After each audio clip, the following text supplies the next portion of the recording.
نحمده ونصلي ونسلم على رسوله الكريم أما بعد ومن يتوكل على الله فهو حسبه صدق الله العظيم. اللہ جل جلالہ عم نوالہ ارشاد فرماتے ہیں کہ جو اللہ پر بھروسہ کرتا ہے اللہ اس کے لیے کافی ہے. اللہ پر ایمان دولت ہے، نعمت ہے، سہارا ہے، طاقت ہے، قوت ہے. آپ کتنے ہی پریشان حال ہوں لیکن آپ کو پتہ ہے کہ اللہ دیکھ رہا ہے، اللہ سن رہا ہے.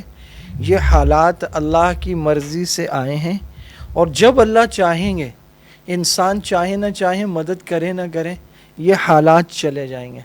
میرا سب سے زیادہ مضبوط تعلق میرے خالق اور مالک سے ہونا چاہیے. وہ میرے حال سے، میرے لمحے لمحے سے، حتیٰ کہ وہ علیم بذات الصدور ہے، میرے دل کی کیفیات سے باخبر ہے. یہ چیز انسان کو طاقت اور قوت دیتی ہے.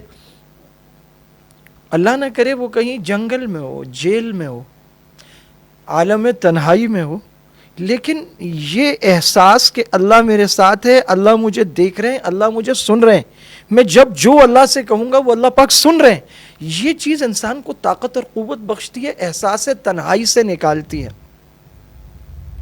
اس کے برعکس خدا نہ خواستہ العیاذ باللہ اگر ایمان نہیں ہے، اللہ پر ایمان نہیں ہے، مومن نہیں ہے، تو پھر وہ اکیلا ہے، وہ تنہا ہے، اس پر پریشانیاں اور مصیبتیں آئیں گی تو ظاہر ہے کہ اسے مایوسی گھیر لے گی. جب وہ مایوس ہوگا اور دنیا کے لوگوں کو دیکھے گا کہ وہ اس کے ساتھ نہیں ہیں، اس کی مدد نہیں کر رہے یا اسے دھوکہ دے رہے ہیں یا کچھ بھی، انسانوں کے ایسے رویے جو اسے پسند نہیں ہیں، یہ چیز اسے اندر سے مار ڈالے گی، کمزور کر دے گی. ہمارے ہاں ابھی حال ہی میں اتوار 14 جون کو ایک واقعہ ہوا جس میں مشہور انڈین اداکار سشانت سنگھ راجپوت نے خودکشی کر لی. وہ ایک ایسا اداکار تھا جس کی عمر ابھی صرف 34 سال تھی، اور انڈیا ظاہر ہے کہ ایک بہت بڑا ملک ہے، 100 کروڑ سے زیادہ اس کی آبادی ہے. ایک ایسے ملک میں، اور پھر فلم انڈسٹری ان کی بنیادی ترین انڈسٹری ہے جو دنیا بھر میں مشہور ہے، اور وہاں کی فلمیں دنیا میں دیکھی جاتی ہیں. اس انڈسٹری میں ہزاروں نہیں لاکھوں لوگ اسٹرگل کر رہے ہیں، آگے بڑھنا چاہتے ہیں مختلف شعبوں میں. یہ ان انڈین اداکاروں میں تھا کہ جو کامیاب اداکار تھے، جنہیں انڈسٹری کا مستقبل مانا جاتا تھا، شکل صورت کے لحاظ سے، اپنے جسم کے لحاظ سے، اپنی باڈی کے لحاظ سے، اپنی ایکٹنگ کے لحاظ سے. اور میں نے جو کچھ ان 2-3 دنوں میں اس کے بارے میں ریسرچ کی، پڑھا، ویکیپیڈیا پر، گوگل پر آنے والی خبروں پر، اور جو کچھ میں نے دیکھا، تو اسے نیچرل ایکٹر کہا جاتا تھا کہ وہ 3 ایکٹرز جو انڈین فلم انڈسٹری کا فیوچر اور مستقبل ہیں، یہ ان میں سے ایک ہے. آج دنیا کہاں بھاگ رہی ہے؟ اللہ کو چھوڑ کر، اعمال کو چھوڑ کر لوگ جس چیز کے پیچھے بھاگ رہے ہیں وہ کیا ہے؟ وہ پیسہ ہے. تو اس انڈین اداکار کے پاس بہت پیسہ تھا. یہ پورے انڈیا کا واحد اداکار تھا جس نے زمین کا ایک ٹکڑا چاند پر خرید رکھا تھا. اسے چاند سے، ستاروں سے، سورج سے، ان چیزوں سے بہت دلچسپی تھی، کہکشاں سے.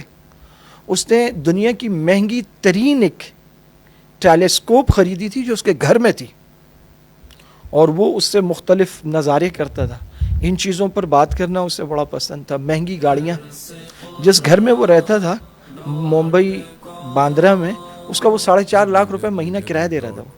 وہ ظاہر بہت مہنگا پوش علاقہ ہے وہاں. اسی طرح کے لوگ رہتے ہیں. مشہور انڈین کرکٹر سچن ٹنڈولکر اس کے گھر سے کچھ فاصلے پر ہے، شاید 1-8 گلی کے فاصلے پر. تو یہاں ساری ہی ایسی شخصیات رہتی ہیں، غریب آدمی کے لیے وہاں رہنا ممکن ہی نہیں ہے. تو پیسہ تو تھا. پھر وہ جس فیملی سے تعلق رکھتا تھا اس کا بیک گراؤنڈ بھی پیسے والے ہے. دوسری چیز ہے عزت. ہمارے ہاں عزت کے مختلف معنی ہیں. تو لوگ آپ کا احترام کرتے ہوں یا اس کے علاوہ کچھ اور معنی ہو. انڈیا میں اداکاروں کو تو وہ سب میسر ہے. بڑی اسکرین پر یہ ٹی وی ڈراموں میں بھی کام کرتا رہا، اس نے مختلف شوز بھی کیے، یہ اداکار بھی تھا اور ڈانسر بھی تھا. اس کے علاوہ بھی ممکن ہے کچھ ہو، مختلف ٹی وی شوز میں بھی آیا، تو عزت اسے حاصل تھی۔ تیسری چیز شہرت ہے، تو شوبز انڈسٹری یا فلم انڈسٹری تو شہرت کا دوسرا نام ہے، اگر آپ اس میں فیم حاصل کر لیتے ہیں، کامیاب ہو جاتے ہیں۔ اور انڈیا، پاکستان، بنگلہ دیش، ممکن ہے اور بھی کئی سارے ممالک میں بہت ساری اس کی شہرت، اور انڈیا کی فلمیں دنیا بھر میں دیکھی جاتی ہیں۔ تو ایک 34 سالہ جوان، گڈ لکنگ، ہیلتھی، اچھی باڈی کا مالک، اچھے چہرے کا مالک، پیسہ، دولت، عزت، شہرت، ہر چیز اس کے پاس موجود ہے، اور وہ اچانک اپنے کمرے میں جاتا ہے اور اپنے پنکھے کے ساتھ چادر لٹکا کر خودکشی کر لیتا، without any kind of suicide note. کوئی معلوم نہیں کہ اس نے کوئی پرچہ لکھا ہو، کچھ نہیں ملا کہ میں کیوں خودکشی کر رہا ہوں۔ وہ پچھلے 24-48 گھنٹے سے معمہ بنا ہوا ہے۔ جس نے بھی یہ خبر سنی وہ شاکڈ رہ گیا، اس لیے نہیں کہ ہر شخص دکھ میں تھا اس کی وجہ سے، حیرت اس سے بھی کہیں زیادہ ہے کہ دنیا جس چیز کے پیچھے بھاگ رہی ہے ہر چیز کو چھوڑ کر، وہ دولت ہے اس کے پاس تھی، وہ عزت ہے اس کے پاس تھی، وہ شہرت ہے وہ اس کے پاس تھی۔ دنیا میں کچھ لوگ وہ اپنے غلط تعلقات میں، ریلیشن شپ میں، جس کو آج کل محبت اور پتہ نہیں کیا کیا نام دے دیا گیا ہے، اس کی خاطر جانے دیتے ہیں۔ تو یہ تو اداکار تھا اور اس کی شکل صورت اچھی تھی، اور آج کے دور میں تو اللہ معاف کرے جو ہماری نیو جنریشن ہے، ینگ جنریشن ہے، وہ تو ان چیزوں کو آئیڈیالائز کرتی ہے۔ اور پھر وہ تو مسلمان بھی نہیں تھا، اور انڈیا جو ہے وہ اکثریتی ہندو ملک ہے، تو وہاں پر تو شاید لاکھوں کروڑوں میں اس کی فینس لڑکیاں بھی ہوں گی۔ آخر وہ کون سی چیز ہے جس نے آپ کو اتنا بے چین کر دیا، آپ کو یہ احساس دلایا کہ آپ تنہا ہیں؟ اللہ تعالیٰ فرماتے ہیں وَمَن يَتَوَكَّلْ عَلَى اللَّهِ فَهُوَ حَسْبُهُ، جو اللہ پر بھروسہ کرتا ہے اللہ اس کے لیے کافی ہے۔ اللہ فرماتے ہیں لا تقنطوا من رحمت اللہ، اللہ کی رحمت سے کبھی مایوس نہ ہو، فإنه لا ييأس من رحمت اللہ الا القوم الكافرون، اللہ کی رحمت سے مایوس نہیں ہوتے مگر کافر۔ ایک مسلمان پر کئی ایسے حالات آتے ہیں جب وہ لوگوں کے رویوں سے دل برداشتہ ہو جاتا، اسے دھوکے ملتے ہیں، اس کے ساتھ خیانت ہوتی ہے، بددیانتی ہوتی ہے، نقصان ہوتا ہے اس کا۔ آج کل کے تعلقات میں جسے محبت کہتے ہیں، اس میں اس پر مصیبت آتی ہے، یا بقول اس کے اس کو دھوکہ ملتا ہے، جو بھی ہوتا ہے۔ کئی لوگ ایسے موقع پر، لیکن جب ایک ایمان والا ہوتا ہے، مسلمان ہوتا ہے، تو 90% لوگوں کو جو چیز روکتی ہے۔ میرا ایک کزن ہے، وہ دبئی میں ہوتا ہے، اس نے اس نیوز پر مجھ سے واٹس ایپ پر بات کی۔ اس نے کہا مجھ پر زندگی میں ایسا لمحہ ایک دفعہ آیا کہ میں بہت دکھی تھا، میں گاڑی لے جا کر صحرا میں روک کے گاڑی سے اتر کے اور دھاڑے مار مار کے اونچی آواز سے روتا تھا، اپنا گریبان پھاڑ لیتا تھا۔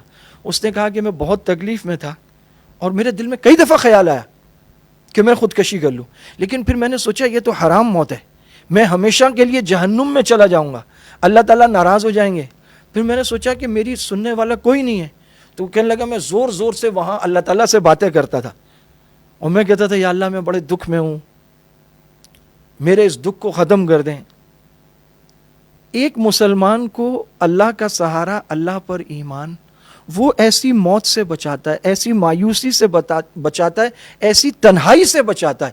ایمان ایک دولت اور نعمت ہے جو تنہائی میں، اندھیرے میں، مصیبت میں، تکلیف میں، کیوں ایمان والا جانتا ہے۔ اللہ فرماتے ہیں وَإِذَا مَسَّ الْإِنسَانَ ضُرٌّ دَعَانَا، جب انسان کو تکلیف پہنچتی ہے وہ ہمیں پکارتا ہے۔ تو یہ اگرچہ آیت ان معنوں میں ہے کہ جب وہ تکلیف چلی جاتی ہے تو وہ خودکش اور پھر سرکش اور نافرمان ہو جاتا ہے، لیکن یہ ہے کہ ایمان والا جب پھنستا ہے تو وہ اللہ کو بے ساختہ پکارنے لگتا ہے، اور اس کو یہ پتہ ہے کہ مجھ پر کوئی بھی تکلیف اور مصیبت اللہ کی مرضی کے بغیر آ نہیں سکتی، اور اللہ کے سوا کوئی اس تکلیف اور مصیبت سے مجھے نکال نہیں سکتا، بچا نہیں سکتا۔ یہ چیز طاقت ہے مومن کی۔ تو جو ایمان والے ہیں ان کو اللہ کا شکر ادا کرنا چاہیے، اللہ تعالیٰ نے ان کو کتنی بڑی طاقت اور ہمت دی ہے۔ جب وہ مایوس ہوتے ہیں تو دنیا سے مایوس ہوتے ہیں، اپنے حالات سے مایوس ہوتے ہیں، اللہ سے مایوس نہیں ہوتے۔ اللہ پر ان کا ایمان اور یقین ہوتا ہے، وہ چیز ان کو خودکشی سے، حرام موت سے بچاتی ہے۔ ہاں اگر کوئی مسلمان ہونے کے باوجود اس کا دین سے تعلق نہیں ہے، اللہ سے تعلق نہیں ہے، نماز اس نے کبھی پڑھی نہیں، اس کو آتی بھی نہیں، وہ اللہ والوں کی صحبت میں نہیں بیٹھتا، دین سے تعلق، وہ آدمی مایوس ہو سکتا ہے۔ جس کا اللہ پہ یقین ہو، اللہ والوں پر اعتماد ہو، وہ کہتا ہے کوئی ہے نہیں ہے، اللہ تو ہے نا، یہ جو حالات ہیں اس کو کوئی بدلے نہ بدلے، میری مدد کرے نہ کرے، اللہ تو کریں گا۔ اس جوان اداکار کی اچھا، اب ہمارے یہاں ایک اور بحث چھڑ گئی، بہت سارے لوگ اس سے کہنے لگے ریسٹ ان پیس، RIP، رپ انہوں نے لکھا، بہت سارے لوگ اس پہ کہنے لگے یہ آپ کیا کر رہے ہیں، وہ تو ہندو تھا، آپ اس کے لیے کیسے دعائیں کر رہے ہیں۔ قرآن کریم کی وہ آیت پیش کی گئی جس میں اللہ تعالیٰ فرماتے ہیں ما كان للنبي والذين آمنوا أن يستغفروا للمشركين ولو كانوا أولي قربى من بعد ما تبين لهم أنهم أصحاب الجحيم۔ نبی یا ایمان والوں کے لیے یہ زیبا نہیں ہے، جائز نہیں ہے کہ وہ استغفار کریں، مغفرت مانگیں مشرکین کے لیے، کافروں کے لیے، جبکہ یہ بات کھل چکی ہے کہ وہ اللہ پہ ایمان نہیں لائے تو وہ ان کی تو مغفرت نہیں ہوگی، مغفرت تو ایمان کے ساتھ ہے۔ کسی نے پوچھا مجھ سے ایسے واٹس ایپ پہ، کوئی دوست تھا، اس نے سوال کیا، اس نے کہا جی یہ کافر کیوں نہیں جائیں گے جنت میں، اتنے نیک کام کرتے ہیں کافر کیوں نہیں جائیں گے؟ میں نے کہا بھائی یہ جنت ہے کس کی؟ اس نے کہا اللہ کی ہے۔ تو میں نے کہا جب اللہ کو مانتے نہیں تو اللہ کہہ رہا میں اپنی جنت میں نہیں ڈالوں گا تو ہم کیا کر سکتے ہیں؟ آپ کو اللہ کی جنت میں جانا ہے تو آپ اللہ کو مانو۔ جہاں تک رہے نیک کام، تو نیک کام آپ کس کے لیے کر رہے ہو؟ اگر اللہ کے لیے کر رہے ہو تو ایمان لا کے کرو، اور اگر اپنی ذات کے لیے کر رہے ہو تو بھائی آپ نے اپنے لیے کیا، آپ کا اللہ پہ مطلب کیا حق ہے اللہ پہ یا جنت پہ؟ اللہ کی جنت ہے، اللہ کہہ رہا ہے میں نہیں لے کے جاؤں گا۔ اللہ فرما رہے صاف ان الشرک لظلم عظیم، شرک سب سے بڑا ظلم ہے۔ ان اللہ لا یغفر ان یشرک بہ، اللہ تعالیٰ شرک کو کبھی معاف نہیں کریں گے۔ ہندوؤں سے بڑا تو کائنات میں کوئی مشرک نہیں ہے، 1 کروڑ سے زیادہ کہتے ہیں ہمارے دیوی دیوتا ہیں، ان کی کتابوں میں لکھا ہے مقدس۔ تو اب اس کو جنت میں ڈالنے کی کوشش کر رہے ہیں، اپنی جنت کی فکر کر لو یار۔ خود تو نہ نماز پہ یقین، نہ روزے پہ یقین، ان لبرلز کا دین کے کسی معاملے پہ یقین نہیں، کوئی مر جاتا ہے تو پھر اس کو زبردستی جنت میں بھیجتے، بھائی خود تو چلے جاؤ۔ کافر اور مشرک کی بخشش نہیں ہے۔ ہاں دوسری طرف لوگوں نے کہا جی ایک ہندو مر گیا، اور کشمیر میں لوگ مرتے ہیں، اتنے سارے شہید ہوتے ہیں، اس پہ دکھ کا اظہار نہیں کرتے۔ کشمیر، چیچنیا، بوسنیا، افغانستان، شام، لبنان، وہاں بھی افسوس کا اظہار کرنا چاہیے، لیکن اس کا مطلب یہ نہیں ہے کہ اگر یہ ہے تو اس پہ ہم خوشی منائیں۔ میرے نزدیک، مجھ سے کوئی پوچھے، میں سمجھتا ہوں یہ ایک المناک اور کربناک اور دکھ والی موت ہے میرے نزدیک۔ ہم مسلمان ہیں، ہم کیوں نہیں پہنچ پائے؟ ایک شخص کیوں بغیر دین کے اللہ پر ایمان، وہ ایک اچھا انسان تھا بحیثیت انسان۔ ابھی کیرالہ میں میں نے جب یہ پڑھنا شروع کیا تو ظاہر ہے کہ اس کی ساری ہسٹری آ رہی ہوتی ہے، اب تو دنیا کی کسی بھی چیز کو آپ گوگل پہ ڈال دیں اس کی ڈیٹیلز آ جاتی ہیں۔ یہ ابھی یہاں آنے سے پہلے بیان کے لیے میں نے اسے دیکھا، 2018 میں فلڈ آیا، بہت بدترین سیلاب کیرالہ میں، تو اس کے کسی فین نے اس سے ٹویٹر پر غالباً رابطہ کیا اور اس نے کہا کہ یہاں لوگ بہت مصیبت میں ہیں، تو اس نے کہا کہ میں مدد کرنا چاہتا ہوں، مجھے بتائیں میں کیا کروں؟ تو اس نے کہا کہ یہ طریقہ ہے، آپ ہمیں جو ہے وہ ڈونیشن دیں۔ اس نے 1 کروڑ روپے دیا، اور اس نے یہ بھی کہا، اس نے کہا ایٹ اے ٹائم میرے پاس کچھ نہیں ہے لیکن میں پھر بھی کچھ کرنا چاہتا ہوں۔ ظاہر ہے انسان کے حالات ہوتے ہیں، اس کے پاس قیمتی گاڑیاں، قیمتی گھر ہوتے ہیں، لیکن کیش ہر وقت نہیں ہوتا۔ اس نے کہا میرے پاس نہیں ہے، اس نے 1 کروڑ روپے دیا۔ ناگالینڈ میں فلڈ نے ہٹ کیا تو وہاں کے وزیر اعلیٰ کو پیش کیا، اس نے، اس کے وزیر اعلیٰ کے بھتیجے نے آگے ملاقات کی وزیر اعلیٰ کی طرف سے، اور وزیر اعلیٰ کو اس نے چیک دیا 1.25 کروڑ روپے کا سیلاب کے لیے۔ اس کے علاوہ اس کا ایک سلسلہ تھا Sushant for education, young students کی مدد کرتا تھا، خود 34 سال کا تھا، اور 2008 سے پچھلے 12 سال سے وہ ٹیلی ویژن اور فلم اور اس انڈسٹری میں تھا۔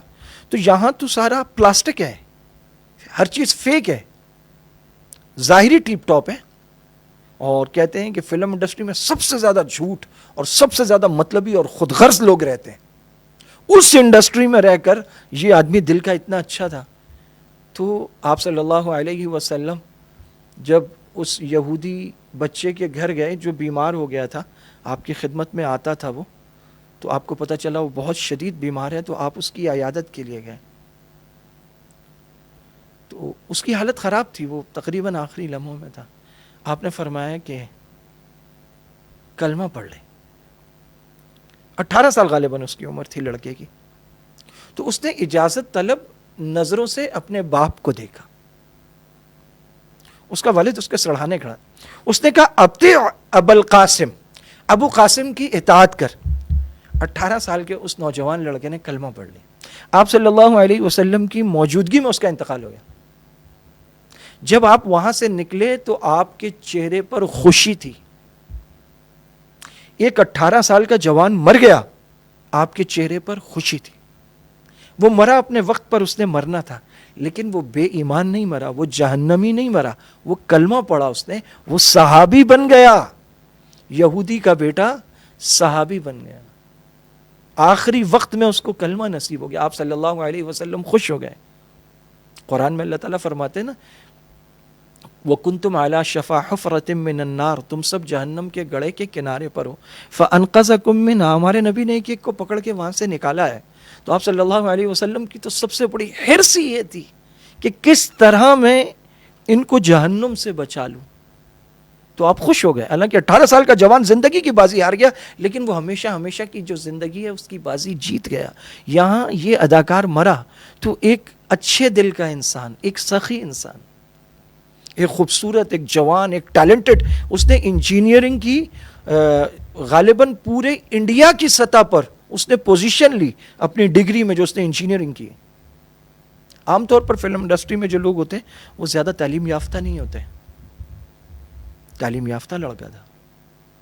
تو اس لحاظ سے ایک کربناک موت ہے کہ ایک شخص بے ایمان چلا گیا, بغیر کلمے کے چلا گیا. یہ آپ نے دیکھا ہوگا کہ اگر فلم انڈسٹری کے لوگوں تک آپ پہنچیں, ہمارے علماء اور دائی پہنچیں, تو ان کا دل اتنا نرم ہوتا ہے, وہ بہت جلدی اثر پذیری قبول کرتے ہیں, کیونکہ ان کے آس پاس جو لوگ ہوتے ہیں وہ سارے مطلبی, خود غرض یا ملازم قسم کے یا خوشامد کرنے والے اس طرح کے لوگ ہوتے ہیں, یا پھر وہ ہوتے ہیں جو ان کو استعمال کرتے ہیں. بس یہی ہوتا ہے نا, ایک اداکار کو ایک فلم میں استعمال کیا, پھینک دیا.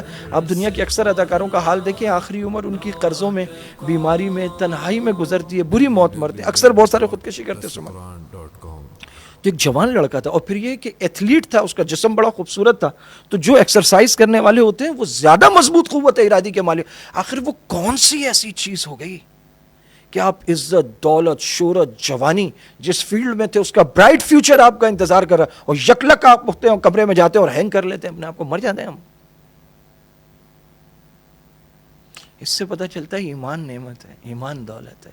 اللہ پر ایمان وہ آپ کو طاقتور کرتا ہے, وہ آپ کو تنہائی اور مایوسی سے بچاتا ہے, وہ آپ کی اصل طاقت ہے. اس پر اللہ کا شکر ادا کرنا چاہیے, اور کسی بھی چیز میں انتہا پسند نہیں ہونا چاہیے. ایک جوان مر گیا تو افسوس اس بات پر کہ بغیر کلمے سے دنیا میں چلا گیا, اور باقی کسی کے بے ایمان مرنے پر خوشیاں منانا, پتہ نہیں وہ کس کرب تکلیف میں تھا جو اس نے اپنے آپ کو لٹکا لیا باوجود دنیا کی ہر سہولت کے. تو میرا خیال ہے کہ شاید یہ کوئی اچھے اخلاق نہیں ہے. اور دوسری طرف ایمان اور دین اور قرآن اور حدیث کی حدود و قیود کو توڑتے ہوئے زبردستی اس کو جنت میں گھسیڑنے کی دعائیں کرنا, یہ دین آپ کا نہیں ہے. یہ پیارے آقا صلی اللہ علیہ وسلم لائے تھے. قرآن حدیث موجود ہے ہمارے درمیان, اور اس دین کے پڑھنے پڑھانے والے علماء موجود ہیں. آپ خود تو لبرل ہیں, آزاد خیال ہیں, تو کوئی اداکار مرتا ہے تو آپ کو بڑی تکلیف ہو جاتی ہے, اور فوراً اس کو ریسٹ ان پیس. پیس وہاں پر نا اعلیٰ علیین میں ہے یا جنت میں ہے؟ جنت کے دروازے فی الحال بند ہیں, قیامت میں کھلیں گے, اور ابھی اعلیٰ علیین ہے. وہاں پر جو ریسٹ ان پیس ہے نا وہ صرف ایمان والوں کے لیے. یہ قرآن حدیث نے بتا دیا. یہ آپ کی فیس بک کی یا ٹویٹر کی یا انسٹاگرام کی پوسٹ سے کوئی وہاں نہیں پہنچ سکتا, وہاں ایمان سے, اعمال سے پہنچتا ہے. اللہ تعالی ہم سب کو عقل عطا فرمائے. ہمیں کوشش کرنی. میں یہ عرض کر رہا تھا کہ اس انڈسٹری کے وہ لوگ جن تک دائی پہنچ گئے, یہ چونکہ نرم دل ہوتے ہیں, ہم نے دیکھا ہمارے سامنے وہ لوگ, جنید جمشید ہیں, مولانا طارق جمیل صاحب عامر خان کو ملے, مولانا خود کہہ رہا کہ 1.5-2 گھنٹے وہ یوں بیٹھا اور بس سنتا رہا خاموشی سے میری بات. تو یہ جو شوبس کے لوگ ہیں یا اسی طرح اسپورٹس میں کرکٹ وغیرہ کے لوگ ہیں, ان تک اگر کوئی پہنچا اور اس نے دعوت پہنچائی ہے اور انہوں نے قبول کی ہے, تو آپ نے دیکھا بڑی اعلیٰ مثالیں بنے. وہ پھر زیادہ بہتر عمل کرنے والے ہوتے ہیں, وہ تج دیتے ہیں, اپنے آپ کو لگا دیتے ہیں. ہمارے ہاں جنید جمشید شہید کیسی شاندار مثال ہے اس کی. تو کوشش کرنی چاہیے کہ ہم لوگوں کو دین کی دعوت دیں اور کسی طرح ان کو ایمان کی طرف, اللہ کی طرف لے کر آئیں. کسی کی موت کو مذاق بنا لینا اچھا نہیں ہے. اللہ رب العزت جو کہا گیا سنا گیا, اس میں جو اچھی باتیں ہیں اس کی خیر ہمیں عطا فرمائے, اور جو اس میں شر ہے اللہ تعالیٰ اس سے ہماری حفاظت فرمائے. وآخر دعوانا ان الحمد للہ رب العالمین.